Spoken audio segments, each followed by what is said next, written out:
ನಿಕೇಶ್ ಕೊಟ್ಟಾರಿ, ನಿಮ್ದೇನಾದ್ರೂ ಬೆಂಗಳೂರಲ್ಲಿ ಪ್ರಾಪರ್ಟಿ ಇದೆಯಾ? ನನ್ ಸದ್ಯ ಇಲ್ಲ.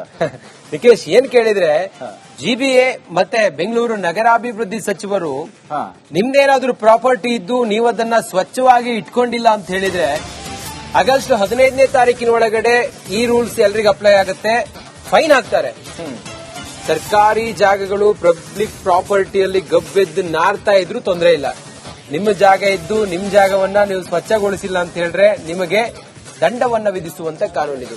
ಸರ್ಕಾರಿ ಲೇಔಟ್ಗಳಲ್ಲಿ ಕಸ ಕೊಳಿತಾ ಇದೆ, ಆದ್ರೆ ಸಾರ್ವಜನಿಕರ ಜಾಗದಲ್ಲಿ ಅಂದ್ರೆ ಕಸ ಕಡ್ಡಿಗಳಿದ್ರೆ ಅದು ಬೇಡ, ನೋ ಪ್ರಾಬ್ಲಮ್ ಅದು. ಆದ್ರೆ ನೀವೇನಾದ್ರೂ ಪ್ರಾಪರ್ಟಿ ಇದ್ದು ಖಾಲಿ ಸೈಟ್ ಇದ್ದು ಆ ಖಾಲಿ ಸೈಟ್ ಅಲ್ಲಿ ನೀವು ಸ್ವಚ್ಛಗೊಳಿಸದೇ ಇದ್ರೆ, ಕಸವನ್ನು ಯಾರು ಅಲ್ಲಿ ಡಂಪ್ ಮಾಡ್ತಾ ಇದ್ರೆ, ಅದನ್ನ ನೀವು ಸರಿಯಾಗಿ ನಿರ್ವಹಣೆ ಮಾಡದೇ ಇಲ್ಲದೆ ಇದ್ರೆ ನಿಮಗೆ ದಂಡವನ್ನ ವಿಧಿಸುವಂತ ಕಾನೂನನ್ನು ಜಾರಿಗೆ ತಂದಿದ್ದಾರೆ.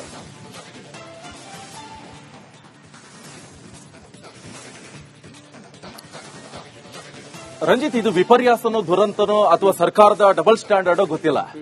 ಸರ್ಕಾರ ಏನು ಆದೇಶವನ್ನ ಹೊರಡಿಸಿದೆ, ಈಗ ಖಾಲಿ ಸೈಟ್ ಅಲ್ಲಿ ಯಾರದೆಲ್ಲ ಜಾಗ ಇದೆ ಅಲ್ಲಿ ಕಸವನ್ನ ಹಾಕಿದ್ರೆ ಅಥವಾ ಪ್ರೈವೇಟ್ ಜಾಗದಲ್ಲಿ ಕಸ ಅಥವಾ ಗಿಡಗಂಟಿ ಎಲ್ಲ ಬೆಳ್ಕೊಂಡಿದ್ರೆ ಅವ್ರ ವಿರುದ್ಧ ಕ್ರಮ 15ರಿಂದ 25,000 ದಂಡ ಅಂತ ಹೇಳ್ಬಿಟ್ಟಿದ್ದಾರೆ.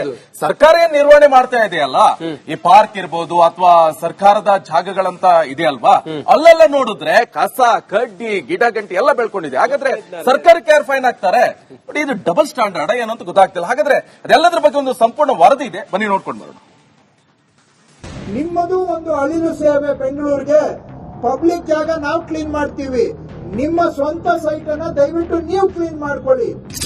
ಇದು ಡಂಪಿಂಗ್ ಯಾರ್ಡ್ ಆಗೋಗ್ಬಿಟ್ಟಿದೆ. ಎಲ್ಲಂದ್ರೆ ಅಲ್ಲಿ ಈ ಲೇಔಟ್ ನಲ್ಲಿರೋ ಕಸನೆಲ್ಲ ತಂದ್ಬಿಟ್ಟು ಇಲ್ಲಿ ಸುರಿತಾರೆ. ಒಂದು ಕಡೆಯಲ್ಲಿ ಖಾಸಗಿ ಮಾಲೀಕರಿಗೆ ಒಂದು ನ್ಯಾಯ, ಅದರ ಜೊತೆಗೆ ಸರ್ಕಾರಿ ಲೇಔಟ್ಗಳಿಗೆ ಒಂದು ನ್ಯಾಯ ಅನ್ನುವಂತಹ ಪರಿಸ್ಥಿತಿಯಲ್ಲಿ ಇದೀಗ ಜಿಬಿಎ ಇರುವಂತದ್ದು. ಖಾಲಿ ಸೈಟ್ ಸ್ವಚ್ಛಗೊಳಿಸದಿದ್ರೆ ಮಾಲೀಕರಿಗೆ ದಂಡದ ಬಿಸಿ. ಸರ್ಕಾರ ನಿರ್ವಹಣೆ ಮಾಡಬೇಕಿದ್ದ ಲೇಔಟ್ಗಳೇ ಅಧ್ವಾನ. ರಾಜಧಾನಿ ಬೆಂಗಳೂರು ಸ್ವಚ್ಛವಾಗಿ ಸುಂದರವಾಗಿ ಇರಬೇಕು ಅನ್ನೋ ಕಲ್ಪನೆಯಲ್ಲಿ ಕಸದ ಸಮಸ್ಯೆಯಿಂದ ಮುಕ್ತಿ ನೀಡಲು ಸರ್ಕಾರ ನಾನಾ ರೀತಿಯ ಯೋಜನೆಗಳನ್ನ ಜಾರಿಗೆ ತಂದಿದೆ. ಅದರಲ್ಲೂ ಬೆಂಗಳೂರು ನಗರಾಭಿವೃದ್ಧಿ ಸಚಿವ ಕೃಷ್ಣ ಬೈರೇಗೌಡ ಕಸದ ಸಮಸ್ಯೆ ಕಾಡದಿರಲು ಹಲವು ಕ್ರಮಗಳನ್ನ ಕೈಗೆತ್ತಿಕೊಳ್ತಿದ್ದಾರೆ.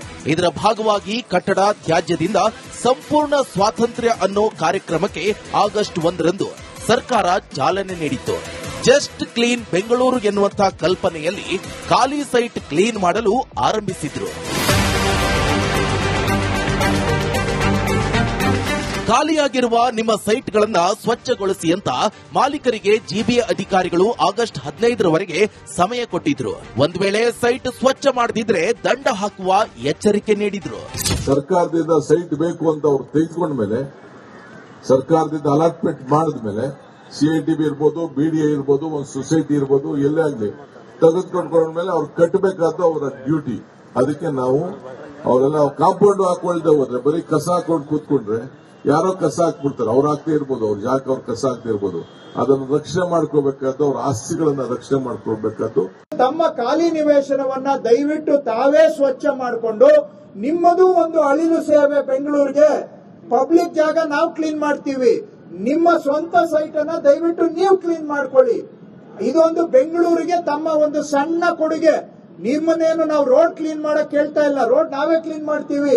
ನಿಮ್ ಖಾಲಿ ಸೈಟ್ ಅನ್ನ ದಯವಿಟ್ಟು ತಾವು ಕ್ಲೀನ್ ಮಾಡ್ಕೊಳ್ಳಿ ಅಂತ ಮನವಿ ಮಾಡ್ತಾ ಇದ್ದೇವೆ. ಆಗಸ್ಟ್ 15ಕ್ಕೆ ತಾವು ಮಾಡಲಿಲ್ಲ ಅಂದ್ರೆ ನಾವು ಪಾಲಿಕೆ ವತಿಯಿಂದ ಅದನ್ನ ಸ್ವಚ್ಛ ಮಾಡಿ ಅದಕ್ಕೆ ತಗಲುವಂತ ಖರ್ಚನ್ನ ನಿಮ್ಮ ಅಕೌಂಟಿಗೆ ನಾವು ಜಮಾ ಮಾಡಬೇಕಾಗುತ್ತೆ. ಕೇಳಿಸಿಕೊಂಡ್ರಲ್ಲ, ಸ್ವಚ್ಛತೆ ಬಗ್ಗೆ ಸಿಎಂ ಹಾಗೂ ಬೆಂಗಳೂರು ನಗರಾಭಿವೃದ್ಧಿ ಸಚಿವರ ಮಾತಿದು. ಆದರೆ ಸರ್ಕಾರದ ಜಿಬಿಎ ಪಾರ್ಕ್ಗಳ ಪರಿಸ್ಥಿತಿ ಮಾತ್ರ ಅಯೋಮಯವಾಗಿದೆ. ಸೈಟ್ ಮಾಲೀಕರಿಗೆ ಸ್ವಚ್ಛ ಪಾಠ ಮಾಡುವ ಮುನ್ನ ಅಧಿಕಾರಿಗಳಿಗೆ ಜಿಬಿಎ ಪಾರ್ಕ್ಗಳ ದುಸ್ಥಿತಿ ಕಾಣಲಿಲ್ವಾ ಅನ್ನೋ ಪ್ರಶ್ನೆ ಹುಟ್ಟುಕೊಂಡಿದೆ. ಈ ಬಗ್ಗೆ ಕೆಂಗೇರಿ ಬಳಿ ಕೆಎಚ್ಬಿ ಲೇಔಟ್ ನಿವಾಸಿಗಳು ಹೇಳಿದ್ದು ಹೀಗೆ. ನಮ್ ಕೆಬಿಜಿ ಅವರು ಹೇಳ್ತಾರೆ, ಪಾರ್ಕ್ ಎಲ್ಲ ಕ್ಲೀನ್ ಆಗಿ ಇಟ್ಕೋಬೇಕು, ಮನೆ ಎಲ್ಲ ಸೈಟ್ ಎಲ್ಲ ಖಾಲಿ ಕ್ಲೀನ್ ಮಾಡಿಸ್ಬೇಕು. ಮೊನ್ನೆ 15th ಆಗಸ್ಟ್ ಇಂದ ರೆಡಿ ಮಾಡಿಸ್ತೀವಿ, 27th ಇಂದ ಕ್ಲಿಯರ್ ಮಾಡಿಸ್ತೀವಿ ಅಂತ. ಪಾರ್ಕ್ ಯಾರು ಕ್ಲಿಯರ್ ಮಾಡಿಸ್ತಾರೆ? ಪಾರ್ಕ್ ಕ್ಲಿಯರ್ ಮಾಡಿಸೋದು ಯಾರ ಜವಾಬ್ದಾರಿ ಸೇರಿದ್ದು? ಇದು ಸರ್ಕಾರಕ್ಕೆ ಸೇರಿದ್ದು. ಅದರಿಂದ ಅವ್ರು ಸ್ವಲ್ಪ ಮುತುವರ್ಜಿ ವಹಿಸಿ ಪಾರ್ಕ್ಗಳನ್ನ ಡೆವಲಪ್ ಮಾಡಿದ್ರೆ ಅದು ಮೇಂಟೈನ್ ಆಗಿ ಡೈಲಿ ಜನಗಳು ಯೂಸ್ ಆಗ್ತಾ ಕ್ಲೀನ್ ಆಗಿ ಅದೇ ಇರುತ್ತೆ. ಮಾಲಿಗಳು ಇದ್ದೇ ಇರ್ತಾರೆ, ಪಾರ್ಕ್ ಕ್ಲೀನ್ ಮಾಡ್ಕೊಂಡಿರ್ತಾರೆ, ಎಲ್ರಿಗೂ ಜನೋಪಯೋಗಿ ಕೆಲಸಗಳಾಗುತ್ತೆ. ಅದು ಬಿಟ್ಟು ಇದೇ ತರ ಬಿಟ್ಕೊಂಡಿತ್ತು ಅಂತಂದ್ರೆ it is of no use. ಒಂದು ವಿಪರ್ಯಾಸನೇ ಇದು. ಯಾಕೆಂತಂದ್ರೆ ಗವರ್ಮೆಂಟ್ ಹೇಳ್ತಾ ಇದೆ ನಮ್ಮ ಸೈಟ್ಗಳನ್ನ ನಾವು ಕ್ಲೀನ್ ಆಗಿ ಇಟ್ಕೋಬೇಕು, ಬಟ್ ಗವರ್ಮೆಂಟ್ ಸಂಬಂಧಪಟ್ಟಂತ ಪಾರ್ಕ್ಗಳನ್ನ ಕ್ಲೀನ್ ಆಗಿ ಮೇಂಟೈನ್ ಮಾಡಿಲ್ಲ. ನೋಡಿ, ಸುಂದರವಾದಂತ ಲೇಔಟ್, ಅಷ್ಟೇ ಅದ್ಭುತವಾದಂತ ಪಾರ್ಕ್ ಪ್ಲೇಸ್ ಇದು. ಬಟ್ ವಿಪರ್ಯಾಸ ಏನಂತಂದ್ರೆ ಇದನ್ನ ಡೆವಲಪ್ ಮಾಡಿಲ್ಲ. ಸರ್ಕಾರದ ಅಧೀನದಲ್ಲಿರುವ ಲೇಔಟ್ಗಳು ಪಾಳು ಬಿದ್ದು ಹೋಗಿವೆ. ಲೇಔಟ್ ನಿರ್ಮಾಣ ಮಾಡಿ ಬಾಕಿ ಉಳಿದ ಸೈಟ್ಗಳು ನಿರ್ವಹಣೆ ಮಾಡುವಲ್ಲಿ ಬಿಡಿಎ, ಜಿಬಿಎ ಮತ್ತು ಕೆಎಚ್ಬಿ ವಿಫಲ ಆಗಿದೆ. ಇದರ ಜೊತೆಗೆ ಲೇಔಟ್ಗಳಲ್ಲಿ ನಿರ್ಮಾಣ ಆದ ಜಾಗದಲ್ಲಿ ಪಾರ್ಕ್ಗಳು ನಿರ್ಮಾಣ ಆಗಬೇಕಾಗಿತ್ತು. ಆದರೆ ಪಾರ್ಕ್ಗಳು ನಿರ್ಮಾಣವಾಗಬೇಕಾದ ಜಾಗಗಳಲ್ಲಿ ಕಾಡು ಬೆಳೆದಿದೆ. ಅವುಗಳನ್ನ ಸ್ವಚ್ಛ ಮಾಡುವ ಗೋಜಿಗೆ ಜಿಬಿಎ ಅಥವಾ ಸಂಬಂಧಿಸಿದ ಇಲಾಖೆಗಳು ಹೋಗಿಲ್ಲ. ಖಾಲಿ ಜಾಗವನ್ನ ಬಿಟ್ರೆ ಅವುಗಳಿಗೆ ದಂಡವನ್ನ ವಿಧಿಸ್ತೀವಿ, ಅವುಗಳಲ್ಲಿ ಕಸಗಳ ಕಂಡ್ರೆ ದಂಡವನ್ನ ವಿಧಿಸ್ತೀವಿ ಅನ್ನುವಂತ ಎಚ್ಚರಿಕೆಯನ್ನ ಕೊಡ್ತಾರೆ. ಆದ್ರೆ ವಾಸ್ತವದಲ್ಲಿ ಸರ್ಕಾರದ ಅಧೀನದಲ್ಲಿರುವಂತಹ, ಅದರಲ್ಲೂ ಜಿಬಿಎ ಅಧೀನ, ಕೆಎಚ್ಬಿ ಅಧೀನದಲ್ಲಿರುವಂತಹ ಪಾರ್ಕ್ಗಳ ಪರಿಸ್ಥಿತಿ ಮಾತ್ರ ಯಾರಿಗೂ ಬೇಡ ಅನ್ನುವಂತಹ ಪರಿಸ್ಥಿತಿಗೆ ಬಂದು ತಲುಪಿದೆ. ಸದ್ಯ ನಾನೀಗ ಸೂರ್ಯ ಸಿಟಿಯ ಈ ಒಂದು ಕೆಎಚ್ಬಿ ಲೇಔಟ್ ನಲ್ಲಿದ್ದೀನಿ. ಈ ಒಂದು ಲೇಔಟ್ ನ ಪಾರ್ಕ್ ನ ಪರಿಸ್ಥಿತಿ ಇದು. ಗ್ರಿಲ್ಗಳನ್ನ ಹಾಕಲಾಗಿದೆ, ಆದ್ರೆ ಯಾವುದೇ ರೀತಿಯಾದಂತಹ ವ್ಯವಸ್ಥೆಗಳನ್ನ ಇಲ್ಲಿ ಮಾಡಿಲ್ಲ. ಒಂದು ರೀತಿಯಲ್ಲಿ ವಾಕಿಂಗ್ ಹೋಗೋರಿಗೆ, ಅದರ ಜೊತೆಗೆ ಇಲ್ಲಿರುವಂತಹ ಮಕ್ಕಳು ಮರಿಗಳೇನಿದ್ದಾರೆ ಅವರಿಗೆ ಕೂಡ ಹಿಂಸೆ ಆಗುವಂತಹ ರೀತಿಯಾದಂತಹ ವಾತಾವರಣ ಇಲ್ಲಿ ನಿರ್ಮಾಣ ಆಗ್ತಾ ಇದೆ. ನಿವೇಶನಗಳು ಖಾಲಿ ಯಾಕೆ? ರಿಯಲ್ ಎಸ್ಟೇಟ್ ಹೂಡಿಕೆ.